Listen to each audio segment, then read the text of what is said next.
Senate deliberations on the proposed 2020 national budget has started, and senators wasted no time scrutinizing the administration's Build program. During the discussion, it was revealed that only 9 out of 75 major infrastructure projects under the program are ongoing. These include the Binondo Bridge, the Pantaleon Estrella Bridge, and the rehabilitation of Clark International Airport. Senate Minority Leader Franklin Drilon was dismayed. And we have only 2 years and a half left of this administration. I don't think any substantial progress insofar as the program is concerned will be achieved. As I would repeat, the execution is simply dismal.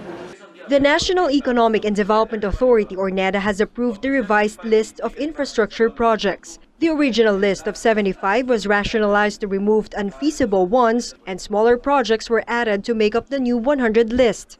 They will replace some of the projects that they see are no longer feasible with ones that will be feasible. So akin, that's a good development. Diba? Kasi mga reality check, di ba? According to data obtained by Senator Sonny Angara, the administration eyes to finish 12 projects in 2020, 17 in 2021, and 26 in 2022. The remaining 43 projects will begin construction before President Duterte steps down. Angara cited tedious feasibility studies and right-of-way problems for the delay. It prompted a question from Angara: has the Duterte administration been too ambitious with build?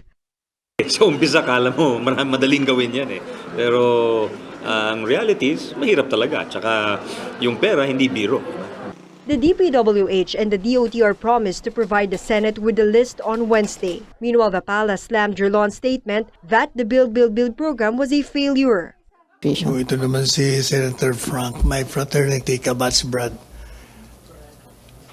Senator Frank, look at the administration you previously belonged. 6 years, not a single infrastructure na nagawa. Malayo. Sa dami. The Senate will be holding budget sessions until Thursday to make sure that there won't be a repeat of this year's budget impasse. For News 5, Ria Fernandez, We Are One News.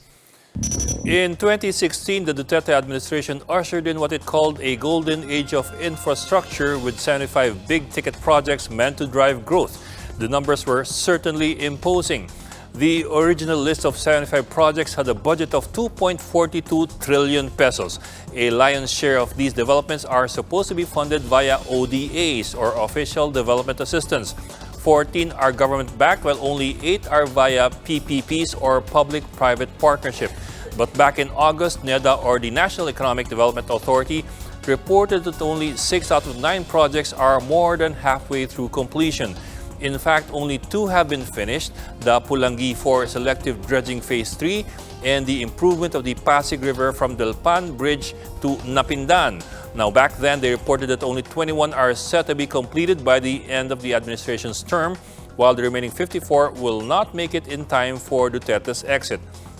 But just last month, NEDA admitted that some projects are just not feasible, especially those which require technology for deep water.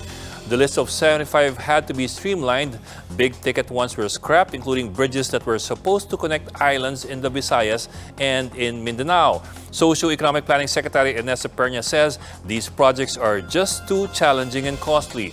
So we've reached this point where the list is now at 100.